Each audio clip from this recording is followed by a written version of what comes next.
So good afternoon all of you. Say good afternoon. तो आपका exercise 1.1 चल रहा है. इसके बेसिक कॉन्सेप्ट जो है मैंने पहले ही आपको बता रखे हैं, ठीक है ना. आपका जब चैप्टर स्टार्ट हुआ था तो before starting the chapter I have already told you the basic concept of this chapter. तो इसके बेसिक कॉन्सेप्ट हमने समझे थे. आज हम थोड़ा सा कॉन्सेप्ट की जो गाड़ी है उसको थोड़ा आगे बढ़ाएंगे, एक नई चीज़ सीखेंगे. उससे रिलेटेड केवल एक क्वेश्चन है आपके चैप्टर में 1.1 में, लेकिन हमें आना चाहिए. ज़रूरी नहीं है कि बुक में अगर क्वेश्चन ऐसा लिखा है तो एज इट इज़ ऐसा ही आएगा. नंबर्स बदल के आ सकते हैं, क्वेश्चन को घुमा के पूछ सकता है. तो ज़रूरी क्या है, कॉन्सेप्ट आना चाहिए. क्या आना चाहिए?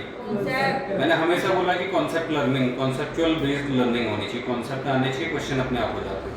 तो एक क्वेश्चन है जैसे, उसको हम समझते हैं और इसी में हम कॉन्सेप्ट भी समझेंगे. क्वेश्चन नंबर 4 है आपका, ये एक्सरसाइज 1.1 का, और चैप्टर आपका पहला ही चल रहा है अभी, रियल नंबर्स, ठीक है. तो इसका क्वेश्चन है, आपको दिया गया है, क्वेश्चन में लिखा है, बुक जिसके पास है वो देख भी सकता है.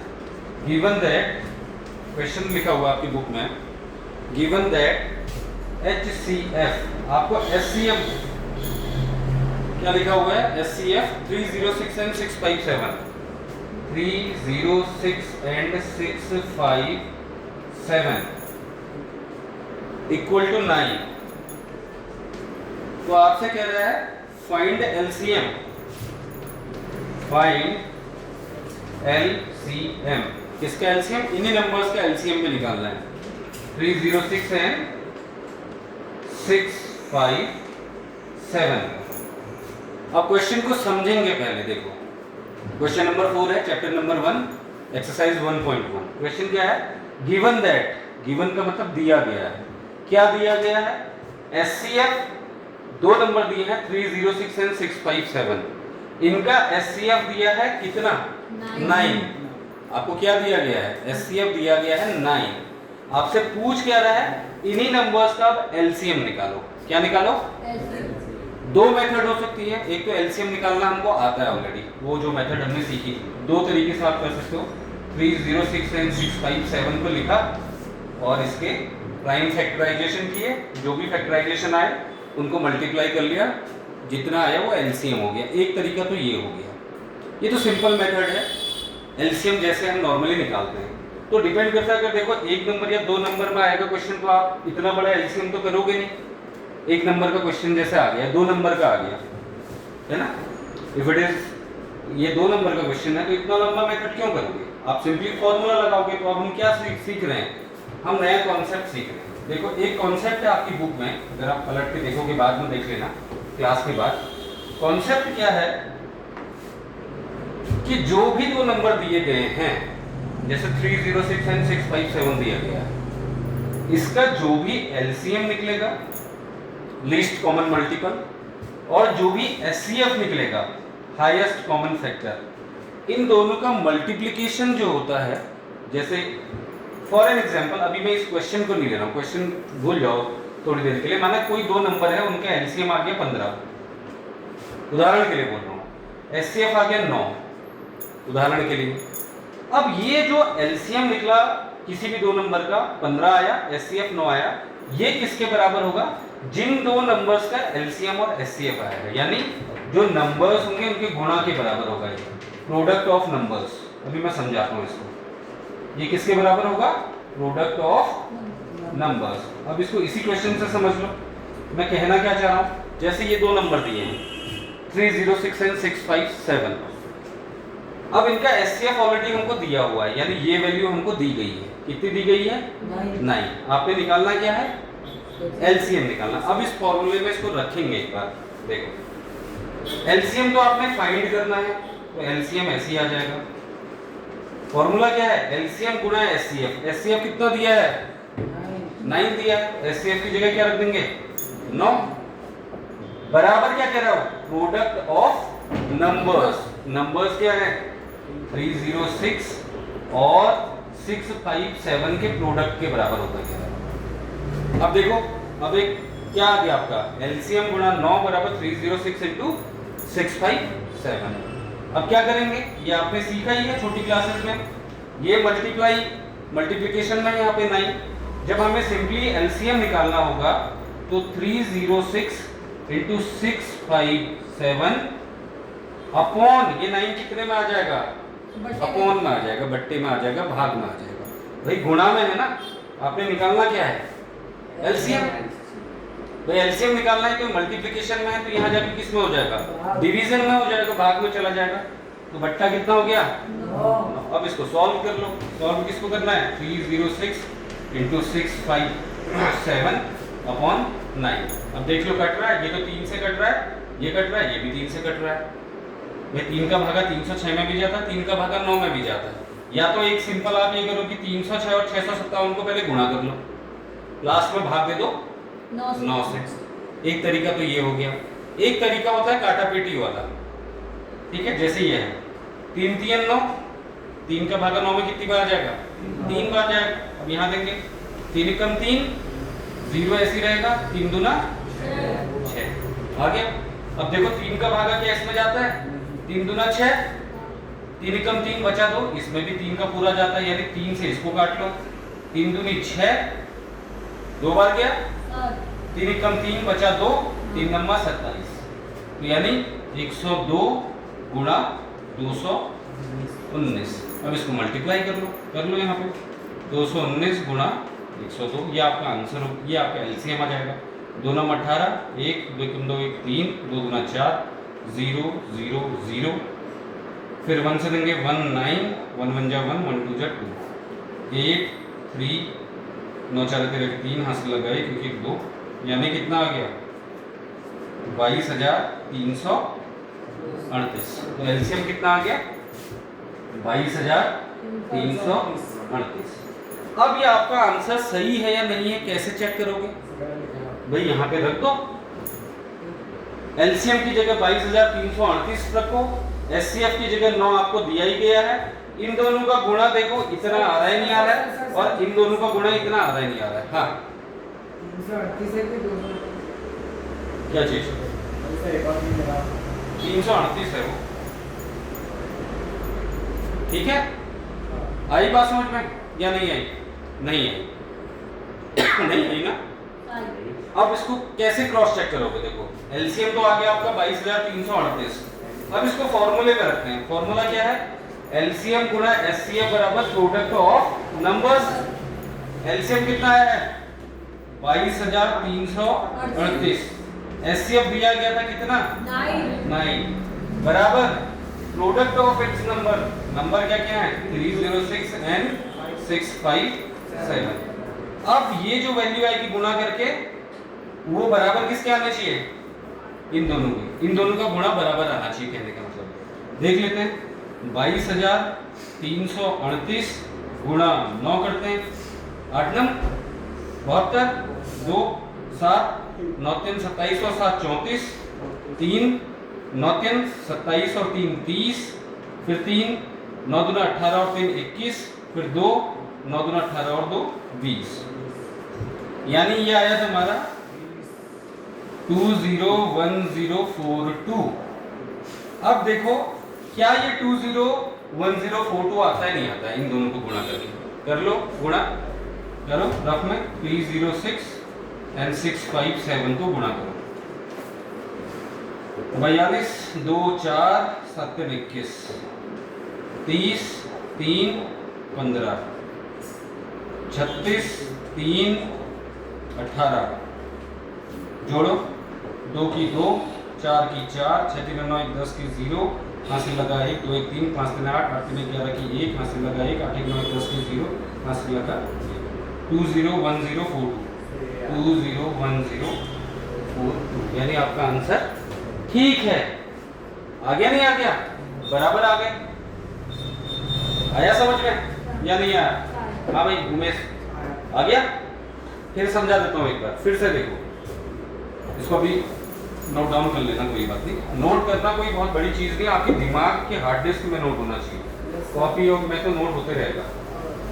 मैंने क्या बताया, एक कॉन्सेप्ट बताया, कॉन्सेप्ट क्या है आपकी बुक में, छोटा सा थ्योरम क्या है, किसी भी दो नंबर का एलसीएम, फिर से सुनो, और एचसीएफ का जो मल्टीप्लिकेशन होता है, जो वैल्यू आती है इन दोनों को गुणा करके वो किसके बराबर आती है? वो बराबर आती है प्रोडक्ट ऑफ नंबर्स के बराबर। दोबारा बता रहा हूँ, एक बार फटाफट देख लो। प्रोडक्ट ऑफ नंबर्स के बराबर आती है। नंबर्स ये दो दे रखे। एलसीएम आपको निकालना है। एचसीएफ आपको दिया गया है 9, ठीक है। एचसीएफ आपको दिया गया है 9, एलसीएम आपने निकालना है। प्रोडक्ट ऑफ नंबर्स, नंबर क्या है 306 और इसका प्रोडक्ट कह रहा है दो नंबर का 657, ठीक है। अब क्या होगा? अब एलसीएम निकालोगे तो कैसे निकलेगा? 306 इंटू 657। अब ये 9 मल्टीप्लिकेशन में था तो यहाँ की किस में आ गया? डिवीजन में आ गया। अब दो मेथड बताई मैंने, काटा पीटी वाली आई। जिसको काटा पीटी वाली समझ में नहीं आती है, कंफ्यूजन होता है, तो सिंपली क्या करो 657 और 306 को मल्टीप्लाई कर लो। भाई यही तो करना है ऊपर, तो मल्टीप्लाई कर लो।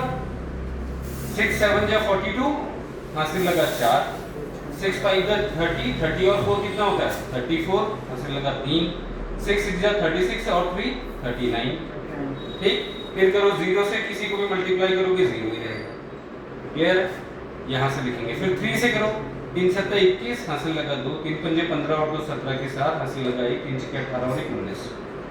अब जोड़ लो 2 4 9 1 10 के 0, हासिल लगा 1, 7 3 10 और 1 11 की 1, हासिल लगा 1 9 10 के 0 1 1 2।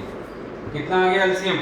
20104 किसी भी मेथड से कर लो, काटा पीटी से कर लो, चाहे मल्टीप्लाई करके ऐसे कर लो। ओ सॉरी, ये तो भी मल्टीप्लाई किया है। अब इसको 9 से भाग दोगे। किससे भाग दोगे? इस नंबर को 9 से भाग दोगे। कितना आंसर आया था हमारा? एलसीएम कितना आया था ऊपर जो पहले किया था हमने? इसमें नोट किया हो जब मैं कर रहा था? तो कोई बात नहीं, इसको 9 से डिवाइड कर लो। ये तो मल्टीप्लिकेशन है इन दो नंबर का, बट्टे क्या है 9 है। अब 9 से भाग दे दो, इसमें यहीं पे दे दो, कोई बात नहीं। आपका आ गया 201,042 डिवाइडेड बाय 9। 9 से भाग दे दो भाई, 2 में जाएगा नहीं, 20 में देना पड़ेगा। 9 दूना 18, सॉरी 9 दूना 18, बचा 2, 1 उतर गया 9 18, फिर 2 बार जाएगा 9 दूना 18, फिर बचा 3, आ गया 0, 9 3 27, बचा 3, उतना क्या 4, 9 चौको 36, 9 3 27, फिर से 3 बार जाएगा 9 3 27, बचा कितना 4 3 7 और ये बचा 2, 27 3 4 3 7 72, 8 9 72, यानी 22,338 आपका क्या आ गया? एलसीएम आ गया 22,338 आपका एलसीएम आ गया। इस मेथड से आपको अगर काटा पीटी नहीं करनी है तो इन दोनों को मल्टीप्लाई करो, 9 से भाग दे दो, तब भी आपका एलसीएम यही आएगा, बदलेगा नहीं। वहाँ पे मैं क्या कर रहा था? वहाँ पे मैं ऐसे कर रहा था, देखो काट दे रहा था। 3 3 9, 3 का भागा 9 में दिया, वही 3 का भागा इसमें भी जाता है, इसमें दे दिया। 3 कम 3, 0 की 0, 300, सॉरी 102। फिर 3 से ये पूरा पूरा कट जाता है, इसको काट दिया मैंने। 3 दूना 6, 3 कम 3, बचा 2, 3 नंबर 27। अब 219 और 102 को गुणा करोगे तो इतना ही आएगा, तब भी आपका एलसीएम इतना ही आएगा। मेथड कोई भी हो, आंसर वही रहेगा। आया समझ में? ये कॉन्सेप्ट आया भाई समझ में? ठीक है, तो ये था तुम्हारा क्वेश्चन नंबर 4। क्या था? Question number 4। अब देखते हैं अगला क्वेश्चन क्या है। 1.1 का क्वेश्चन नंबर 5। ये तो मैंने सिंपली बता रखा है तुमको, हर कोई अपनी बुक में देखो क्वेश्चन नंबर 6 देखो, बहुत इजी है। Question number 5, sorry question number 5 पे क्या बोल रहा है? कह रहा है चेक वेदर 6 की power n can and with the digit 0 for any natural number. इसको समझाता हूँ, थोड़ा समझना पड़ेगा। ये 1 नंबर का क्वेश्चन आएगा तो कभी। क्वेश्चन नंबर 5 है, आपको क्वेश्चन को पढ़ना आना चाहिए, समझना आना चाहिए वो कह क्या रहा है। जब तक का आप उसका मीनिंग नहीं समझोगे आप पहुंचोगे ही नहीं, आपको पता ही नहीं चल पाएगा इस क्वेश्चन में करना क्या है। अब देखो उसमें करना क्या है, साफ साफ लिखा है चेक वेदर 6 की पावर n, 6 की पावर n जो है कह रहा है वो कैन एंड खत्म हो सकता है किसके साथ? विथ द डिजिट 0 डिजिट के साथ for any natural number, for any natural number. N बोले तो नेचुरल नंबर। अब नेचुरल नंबर मैंने आपको पढ़ाया है, नेचुरल नंबर क्या होता है, जिनके थ्रू हम काउंटिंग करते हैं, यानी 1 से शुरू होता है सेट इसका अप टू इंफिनिटी तक का। अब वो तुमसे सवाल क्या पूछ रहा है, फिर पढ़ो क्वेश्चन को। चेक वेदर 6 की पावर n, जो ये 6 की पावर n आपको दिया गया है क्वेश्चन में, कैन एंड, क्या ये खत्म हो सकता है किसके साथ, विथ द डिजिट 0, डिजिट 0 के साथ फॉर एनी नेचुरल नंबर। अब नेचुरल नंबर मतलब n की जगह कोई सा भी नंबर रख लो अगर आप, तो क्या कहीं पर इसका एंड डिजिट 0 आएगा, कह रहा है वो आपसे ये पूछ रहा है। जैसे मैं समझाता हूँ, 6 की पावर n है, अब पावर n की जगह पहले आप 1 रख के देखो। 6 की पावर 1 कितना हो गया, 6। 6 की पावर n की जगह 2 रखो, 6 गुणा 6 कितना है 36। फिर 6 की पावर 3 रख के देखो, 6 इंटू 6 इंटू 6, यानी 3 बार मल्टीप्लाई करना, पावर 3 है। 6 छक्का 36, 36 छक्का कितना होता है, 6 छक्का 36 की 6 3 6 3 18 19 20 21 216। तो कह रहा है कि क्या जो 6 की पावर n है उसमें n की जगह नेचुरल नंबर कोई भी अगर आप रखते हो, तो क्या कभी ऐसी कोई कंडीशन आएगी जहां पर ये जो लास्ट डिजिट है ये 0 हो जाएगी? कभी नहीं।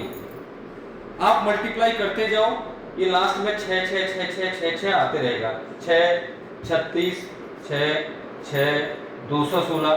फिर आगे देख लो, एग्जांपल के लिए 6 की पावर 4 है, तो 6 गुणा 6 गुणा 6 गुणा 6 हो गया, 6 छक्का 36, 6 छक्का 36, 36 और 36 को मल्टीप्लाई कर लो फिर से, देखो क्या आता है। 6 छक्का 36 की 6 हासिल लगा 3, 6 3 18 3 21 216, 3 छक्के 18 की 8 हासिल लगा 1, 3 3 9 21, क्या आ गया 6 8 1 9, कितना आ गया 1296। फिर एंड डिजिट क्या आ गई, फिर 5 याद करके देख लो, 6 ही आएगा। तो वो कह रहा है कि 6 की पावर n जो है, n जहां पर नेचुरल नंबर है, क्या अगर आप इसको सॉल्व करते हो, ऐसे समझो, अगर आप इसमें n की जगह वैल्यू पुट करते हो, नेचुरल नंबर कोई भी 1 2 3 4 5 6, क्या कभी ऐसा होगा कि ये 0 पे खत्म होगा? तो इसका आंसर है नहीं। अब जब ये एग्जाम में क्वेश्चन आए, लेट्स सपोज ये कभी एग्जाम में क्वेश्चन आ गया, so how to write the answer, answer लिखना कैसे है?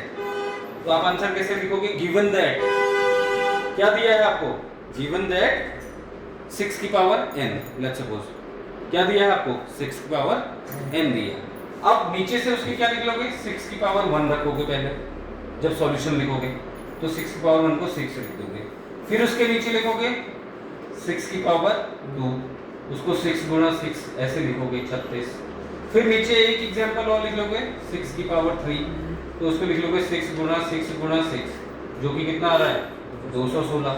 तो आप बोलोगे it can never and with digit 0, क्या लिखोगे answer, it can never and. तुमसे क्वेश्चन क्या पूछ रहा है, can and with the digit 0, क्या ये जो एंड डिजिट है ये क्या कभी 0 हो सकती है, इसके साथ ही खत्म हो सकता है?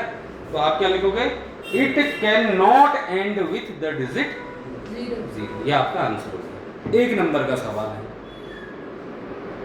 क्या हो गया answer, it can not and with the digit 0। लिख लो चाहो तो, क्वेश्चन नंबर 4 का सॉल्यूशन लिखना कैसे है, it can not and with the digit 0, ऐसे करके दिखाओगे, 6 की पावर 1 करके दिखाओगे, 6 की पावर 2 करके दिखाओगे, 3 करके दिखा दो, 6 की पावर 4 करके दिखा दो, एंड सो ऑन लिख दो आगे से, और लास्ट में लिख दो it can not and with the digit 0, ये कभी भी डिजिट 0 के साथ एंड नहीं हो सकता। ये इसका आंसर हो गया। 1 नंबर का सवाल है। कितने नंबर का है, 1। पता लगा कोई अच्छा एग्जामिनर मिल गया, क्वेश्चन पेपर सेट करने वाला, एग्जामिनर नहीं क्वेश्चन पेपर सेट करने वाला, तो हो सकता है 2 नंबर में दे दे इस सवाल। कॉन्सेप्ट आना चाहिए, समझ में आया क्या है, आ गया ना समझ में? क्वेश्चन को समझना बहुत जरूरी, मैं हमेशा बोलता हूँ, आपको क्वेश्चन को समझ में आना चाहिए कि वो आपसे पूछ क्या रहा है। अब पता लगा आपको क्वेश्चन का सारी समझ में नहीं आ रहा कि वो क्वेश्चन पूछ क्या रहा है, तो आप सॉल्यूशन कहाँ से निकालोगे, आप लिखोगे कहाँ से? So it is very necessary for you to understand the question, वो क्वेश्चन है क्या। अगर क्वेश्चन ही समझ में नहीं आएगा तो you won't be able to solve the question, आप सॉल्व नहीं कर पाओगे। आया भाई तेरे समझ में, आया? कैसे लिखेगा लास्ट में?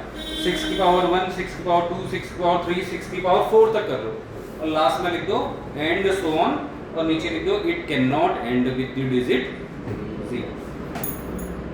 हरी बात समझ में? क्वेश्चन बहुत सिंपल है, समझने वाला बंदा चाहिए वो क्या रहा है। अब अगला है question number 6, quite important question. एक ही क्वेश्चन है इस टाइप का आपके चैप्टर में। क्वेश्चन नंबर 6 देखो, सब लोग बुक में देखो क्वेश्चन नंबर 6 क्या है। क्वेश्चन नंबर 6 है, मैं कह रहा हूँ एक एक क्वेश्चन हम करते हुए चलेंगे, क्वेश्चन कोई नहीं छोड़ेंगे। इतने कॉन्सेप्ट मजबूत कर लेने हैं कि कहीं से कहीं तक उठा के क्वेश्चन पेपर बनाने वाला कहीं से भी पूछ ले हमको आए। इसलिए मैं चैप्टर पढ़ाने से पहले हमेशा कॉन्सेप्ट पढ़ा रहा हूँ, मैं चैप्टर कभी पढ़ा ही नहीं रहा डायरेक्टली। ठीक है, अब 7वां क्वेश्चन लिखा है, सॉरी 6वां क्वेश्चन लिखा है उसने, explain why.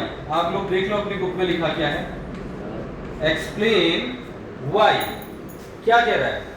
7 into 11 into 13 plus 13, 7 into 11 into 13 plus 13। एक इक्वेशन ये दे रखी है आपको, एंड दूसरी इक्वेशन क्या दी है?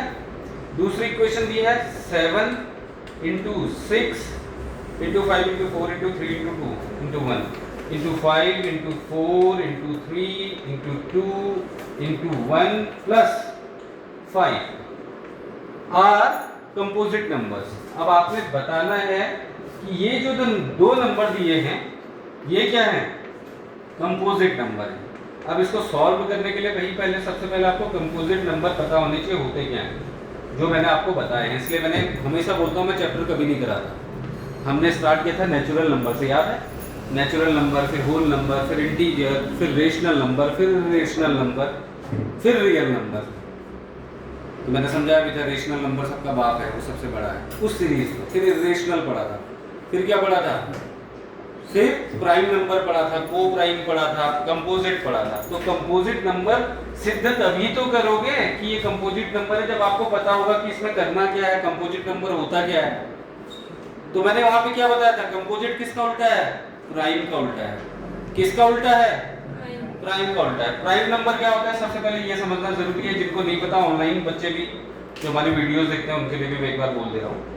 जिसने पहले की वीडियोस देखी बहुत अच्छी बात है, जिसको कॉन्सेप्ट क्लियर नहीं है go and watch my first video, मेरा पहला वीडियो देख लो, आपके कॉन्सेप्ट बहुत अच्छे हो जाएंगे। प्राइम नंबर, प्राइम नंबर मैंने क्या बताया था?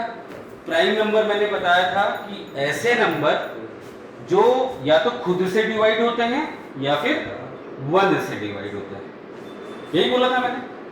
क्या बोला था? प्राइम नंबर क्या होते हैं? जो खुद से डिवाइड होते हैं या फिर 1 से डिवाइड होते हैं। 1 से तो लगभग सभी डिवाइड होते हैं, 1 हर किसी का फैक्टर है। ठीक है, तो जैसे प्राइम नंबर क्या हो जाएगा? 2 हो जाएगा। भाई 2 क्या है? 2 का भाग खुद से 2 में जाएगा या फिर 1 से जाएगा। फिर क्या हो जाएगा? 3 हो जाएगा।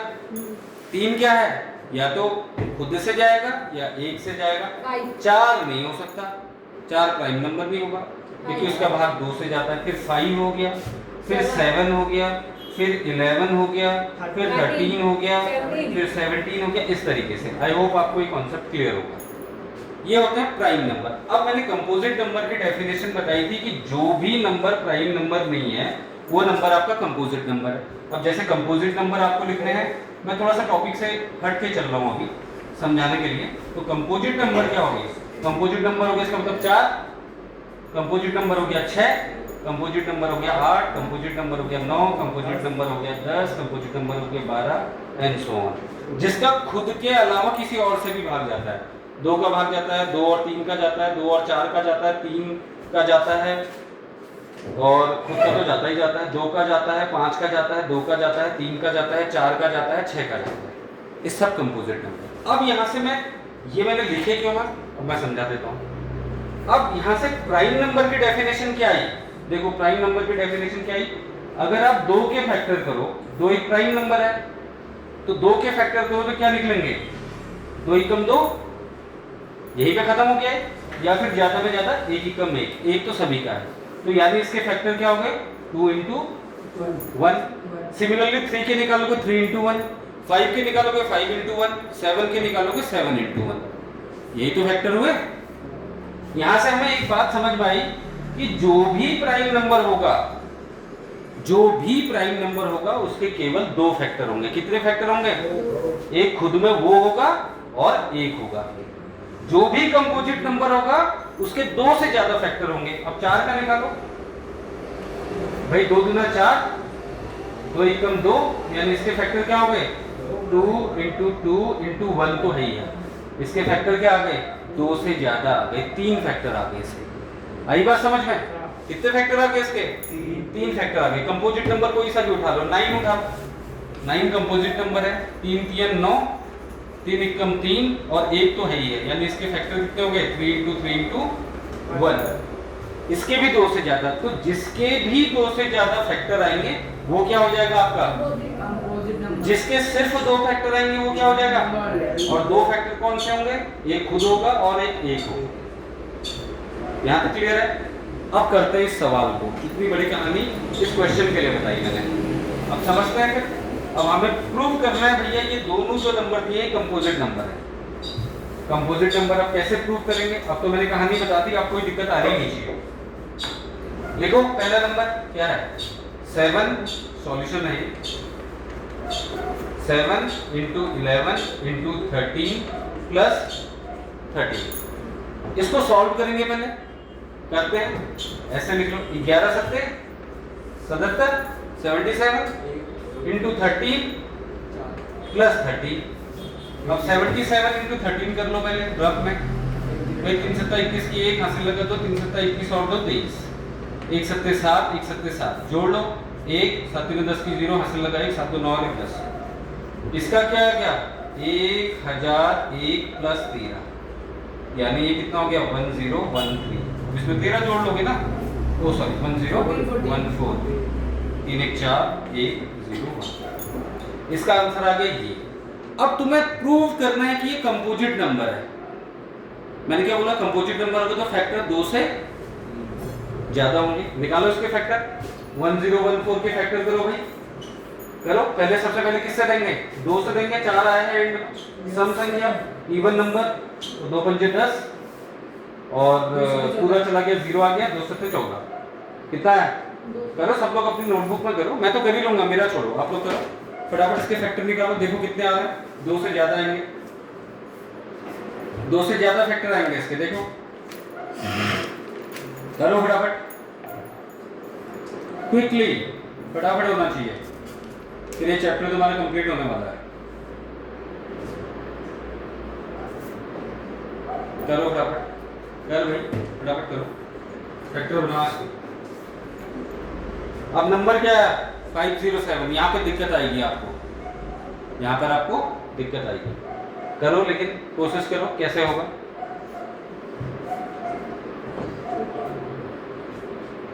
देखो 3 से भी जा रहा है इसमें भाग, 2 फिर इसमें सोचने वाली क्या बात है? मैंने क्या बोला? आगे के लिए आप ऐड कर लो। 7 5 12 होता है। कितना होता है? 12 होता है। 12 3 से भाग जाता है भाई, 2 2 3 से, 3 एकम 3 बचा 2 20 हो गया, 3 6 18 फिर बचा 2 3 9 27 हो गया। अब देखो अब किससे जाएगा? 9 1 10 10 6 16। अब 16 में 3 का भाग नहीं जाता।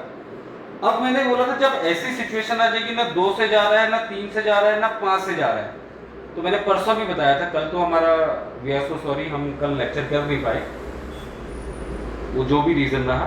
अब यहाँ पे क्या है? 2 से नहीं जा रहा, 3 से नहीं जा रहा, 5 से नहीं जा रहा। अब मैंने क्या बोला था? ऐसी सिचुएशन में क्या देखो, सीधे प्राइम नंबर उठा दो भाई। 2 और 3 प्राइम हो गए, उनसे जा नहीं रहा। 5 प्राइम हो गए, उससे जा नहीं रहा। 4 से तो जाएगा नहीं, 6 से भी नहीं जाएगा, सम संख्या है, और पीछे विषम संख्या है, ऑड नंबर है। अब किससे चेक करोगे? 9 नहीं जाएगा, फिर देखोगे 10 नहीं जाएगा, 11 नहीं जाएगा। आप चेक कर लेना, ये लास्ट में जाएगा 13 से। किससे जाएगा? देखो 13 से कितनी बार जाता है? 13 करो रफ कॉपी में, 13 into 13 13 ही बार जाएगा। 13 13 169 होता है। फिर सीधे आप, अब 13 क्या है? प्राइम नंबर है, किसी का भाग तो जाएगा नहीं, इसका मतलब 13 का खुद में चला जाएगा। अब इसके फैक्टर क्या आ गए देखो, 2 इंटू 3 इंटू 13 इंटू 13 इंटू 1 तो है ही। अब ये 2 फैक्टर है, ये तो इतने सारे फैक्टर आ गए। तो आप वहां पे क्या लिखोगे? आप लिखोगे composite numbers has always 2 factors. Sorry, prime number always has two factors. लेकिन यहाँ पे क्या है, we have got more than two factors. हमें कितने मिल गए, दो से ज्यादा फैक्टर मिल गए। तो इससे प्रूव होता है कि ये क्या है, ये क्या है, कंपोजिट नंबर है। पहला पार्ट हो गया। भाई आपने यही तो सिद्ध करना था कि कंपोजिट नंबर है। क्वेश्चन क्या पूछ रहा है, एक्सप्लेन व्हाई, लेकिन साथ में रीजन भी लिखना है, क्यों।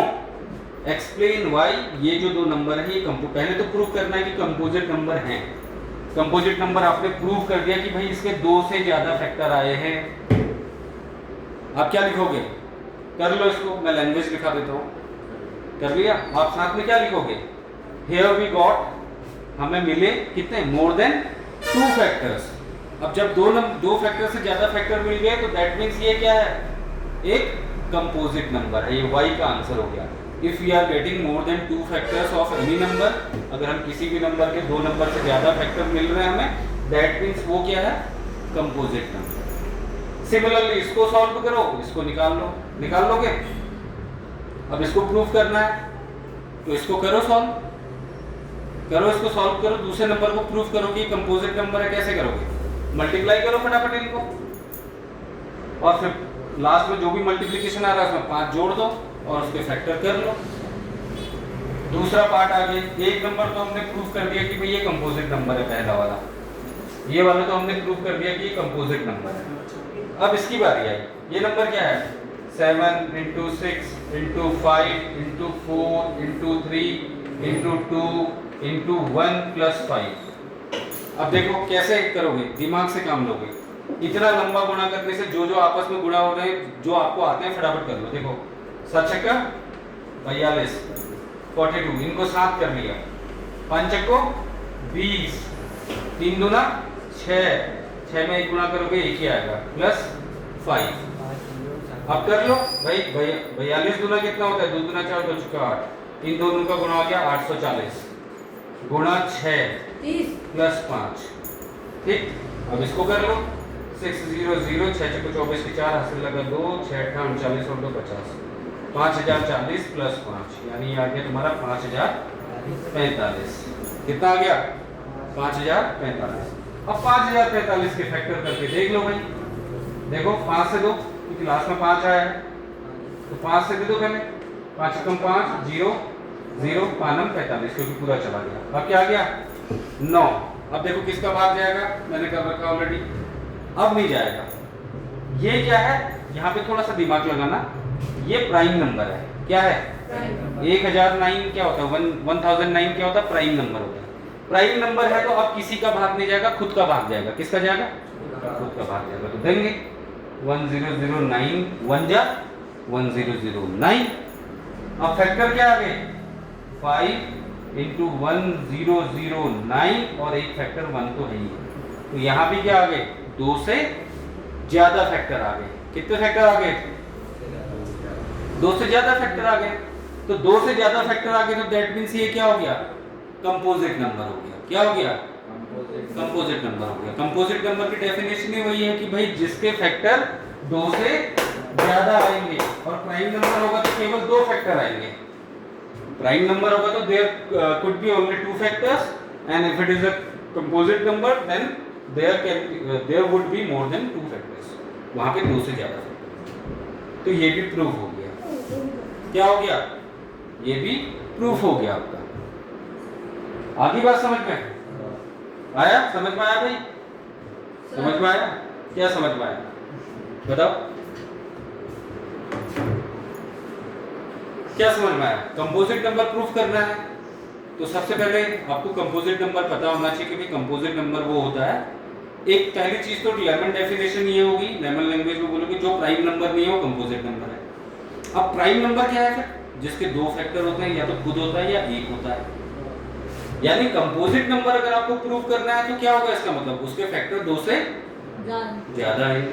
तो आपने इसको सॉल्व किया, इसको पूरे को जो भी नंबर है उसके फैक्टर किए, उसके फैक्टर आपने देखा 2 से ज्यादा आ रहा है, तो आपने लिख दिया कि here are the factors more than 2 so it is a composite number। फिर आपने दूसरे को सॉल्व किया, ये नंबर आया था, इसके फैक्टर किए तो 5 1009 और 1 आ गया।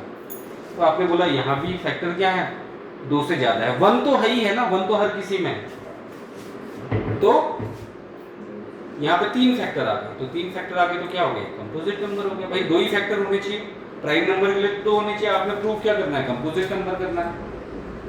सारी बात समझ में? ये तुम्हारा क्वेश्चन नंबर 6 हो गया कंप्लीट। इसमें कोई कंफ्यूजन है किसी को तो पूछ सकता है, कुछ भी अगर आपको कोई दिक्कत है तो आप मुझसे पूछ सकते हैं, कोई दिक्कत नहीं है। अगर आपको कहीं पे भी लग रहा है कि यार ऐसा कुछ है जो पार्ट मेरे को समझ में नहीं आया, तो आप मुझे पूछ सकते हैं।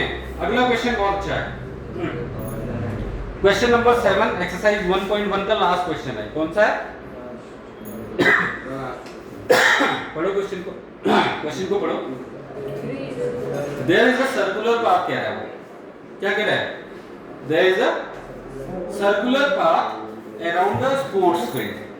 क्या? Around the sports field. वो कह रहा है कि एक सर्कुलर पाथ है किसी स्पोर्ट्स फील्ड में। Sonia takes 18 minutes to drive 1 round of the field. Sonia क्या लेती है? 18 मिनट लेती है उस जो सर्कुलर पाथ है उसका एक चक्कर। अभी समझाऊंगा डायग्राम के साथ, चिंता मत करो, पहले क्वेश्चन को सुन लो। क्वेश्चन कह रहा है there is a circular path around the sports field. एक कोई स्पोर्ट्स फील्ड होगा, माना ये कोई स्पोर्ट्स फील्ड है, ये ग्राउंड है कोई, इसमें कोई सर्कुलर पाथ है कह रहा हूं। सर्कुलर मतलब गोला, सर्किल, ऐसा कोई सर्कुलर पाथ है कह रहा हूं। इस फील्ड के अंदर कहीं पे कोने में, बीच में कहीं पर भी एक सर्कुलर पाथ है। अब इस सर्कुलर पाथ में क्या कह रहा है? सोनिया नाम की एक लड़की है, टेक्स 18 मिनट्स, कितना समय लेती है? 18 मिनट लेती है। किस चीज के लिए? To drive 1 round of the field. माना सोनिया यहां से शुरू कर रही है, एस, सोनिया को एस लिख दिया मैंने। अब सोनिया कह रही है कि इस सर्कुलर, क्वेश्चन कह रहा है कि सोनिया जब यहां से शुरू करती है तो इस सर्कुलर पाथ का एक चक्कर लगाने में सोनिया जो है तुम्हारे एक चक्कर काटने में 18 मिनट लगा रही है। कितना लगा रही है? 18 मिनट लगा रही है। आगे क्वेश्चन कह रहा है कि while Ravi takes 12 minutes for the same. अब जो रवि नाम का बंदा है दूसरा, वो भी 12 मिनट लगाता है। वो 18 मिनट लगाती है, तो रवि कितना लगाता है? 12 मिनट लगाता है फॉर द सेम चीज के लिए, एक चक्कर के लिए। मतलब suppose they both start at the same point. अगर वो दोनों एक ही जगह से शुरू करते हैं, तो कहने का मतलब अगर सविता ने, क्या नाम था उसका, सविता या जो भी था, ठीक है ना, वो जो है अगर 18, सोनिया 18 मिनट ले रही है, वो कह रहा है कि रवि 12 मिनट लेता है। कंडीशन क्या है? They both start with the same point. वो लोग क्या करते हैं? एक ही जगह से शुरू कर रहे हैं, यानी रवि भी यहीं से शुरू कर रहा है। इसको थोड़ा सा हटके यहाँ पे समझ लो, ये रवि पॉइंट यही रहेगा, ये रवि ने शुरू किया। अब रवि भी यहीं से शुरू कर रहा है, रवि भी सेम चक्कर काट रहा है सर्कुलर पाथ का, और रवि भाई साहब ले रहे हैं 18 मिनट, सॉरी 12 मिनट। कितने ले रहे हैं? 12 मिनट। सोनिया मैडम ले रही है 18 मिनट, रवि भाई ले रहे हैं 12 मिनट। अब आगे क्वेश्चन सुनो, and go in the same direction, और सेम डायरेक्शन, सर्कुलर पाथ है तो सेम ही डायरेक्शन में जाएंगे। तो आगे कह रहा है आफ्टर हाउ मेनी मिनट्स, कितने मिनटों के बाद, कितने समय के बाद will they meet again at the starting point. अब सवाल समझो, वो कह रहा है कि सोनिया नाम की एक फील्ड है, फील्ड के अंदर एक सर्कुलर पाथ है। सोनिया नाम की एक लड़की है जो कि उस सर्कुलर पाथ में किसी पॉइंट से स्टार्ट कर रही है और कोई गाड़ी चला रही है इस पॉइंट से, और वो यहां से यहां तक चक्कर काटने में सोनिया मैडम को लग रहे हैं 18 मिनट। ठीक हो गया? यहां तक कहानी क्लियर है? फिर कह रहा है रवि नाम का ही बंदा है दूसरा, वो भी सेम पॉइंट से स्टार्ट कर रहा है, सेम टाइम पे स्टार्ट कर रहा है, लेकिन वो एक चक्कर काट ले रहा है तुम्हारा 12 मिनट में। अब वो आपसे ये पूछ रहा है कि ऐसा समय निकाल के बताओ, ऐसा कभी कोई समय आएगा कि जब रवि और सोनिया इस पॉइंट पे एक साथ दोबारा मिलेंगे, तो वो समय कौन सा होगा?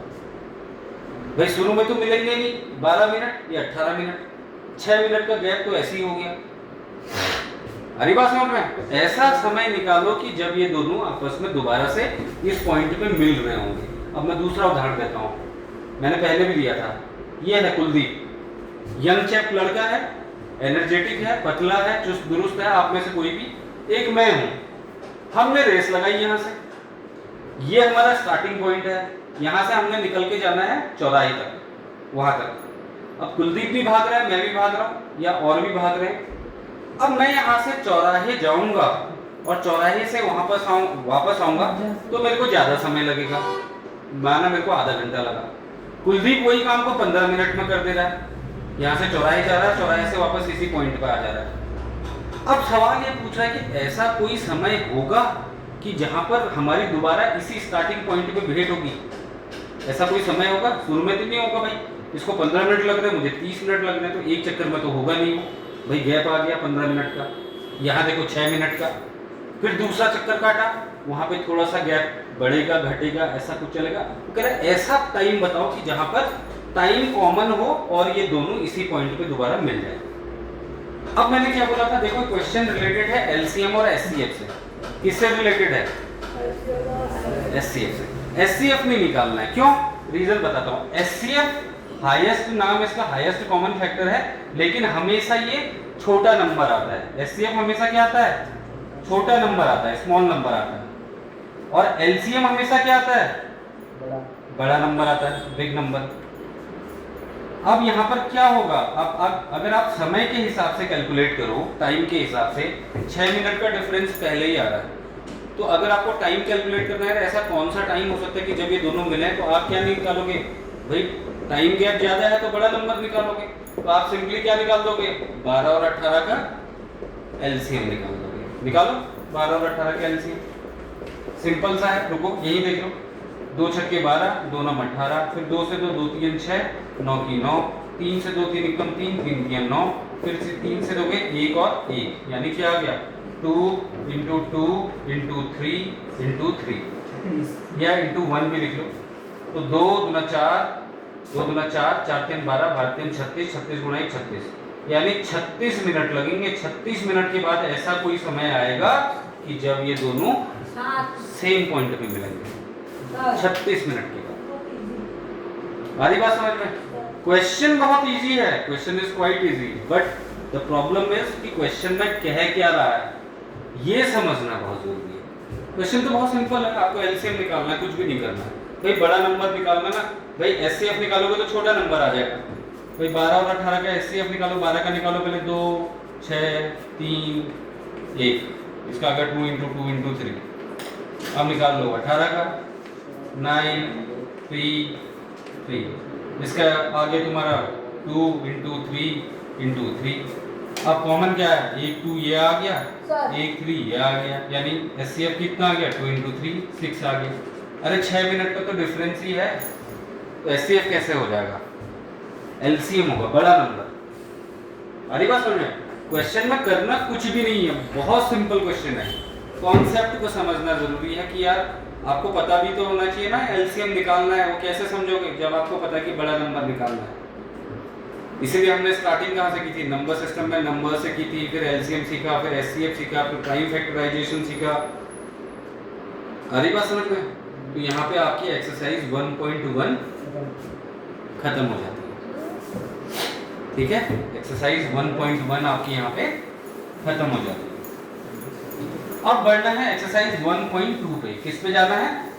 1.2 पे जाना है। तो 1.2 पे हम डायरेक्टली नहीं जाएंगे, फिर से बोल रहा हूँ, हम फिर से 1.2 पे डायरेक्टली नहीं जाएंगे, हम पहले बेसिक कॉन्सेप्ट्स को समझेंगे। 1.1 को घर में लगा लेना सभी लोग आज अच्छे से, चाहे ऑनलाइन देख रहे हैं बच्चे या ऑफलाइन देख रहे हैं, 1.1 को अच्छे से लगा लेना। कहीं पे सवाल नहीं आता है तो मंडे को, अब आप कल तो संडे है, तो मंडे को जब आप आओगे 1.1 का ऐसा कोई भी क्वेश्चन जो आपको दुख दे रहा है, तकलीफ दे रहा है, आपको समझ में नहीं आ रहा है, आप मेरे से पूछ लो। ऐसा होगा नहीं, क्योंकि मैंने बहुत बेसिक से आपको पढ़ाया हुआ है। तो जो भी बच्चा, अगर कोई मुझे ऑनलाइन भी सुन रहा है या सुनेगा बाद में, उसके लिए भी मैं बात बोल रहा हूँ, अगर कॉन्सेप्ट क्लियर नहीं है तो मेरा लेक्चर 1 एंड लेक्चर 2 देखना, लेक्चर 3 देखने से पहले।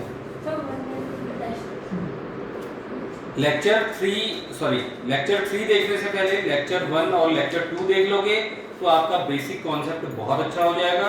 अच्छा हो जाएगा तो लेक्चर 3 में हमने, लेक्चर 2 के एंड में और लेक्चर 3 में हमने 1.1 के सारे क्वेश्चन किए हैं, एक क्वेश्चन मैंने नहीं छोड़ा है, आप सारे लगा लेना। जहाँ पे दिक्कत आएगी, मंडे को जो ऑफलाइन आ रहे हैं आप मेरे से पूछ सकते हैं, who they are watching online through this video mode, they can ask me in comment box. वो मुझसे कमेंट बॉक्स में पूछ सकते हैं, I can give the explanation of that, मैं उसका एक्सप्लेनेशन भी उनको दे दूंगा। सो एक्सरसाइज 1.1 एंड से है, यहाँ पे खत्म होती है। Will be starting exercise 1.2 now, but before starting 1.2 I will tell you the basic concepts. मैं आपको फिर से कुछ थ्योरम्स बताऊंगा, कुछ कॉन्सेप्ट बताऊंगा, जिसके बेसिस पे आप 1.2 में इजीली कर लोगे, कहीं कोई दिक्कत नहीं आने वाली। ठीक है, बिलीव मी, अच्छे से पढ़ो, कुछ नहीं होने वाला। तो इस वीडियो में इतना ही, बाकी अगले वीडियो में। Thank you so much.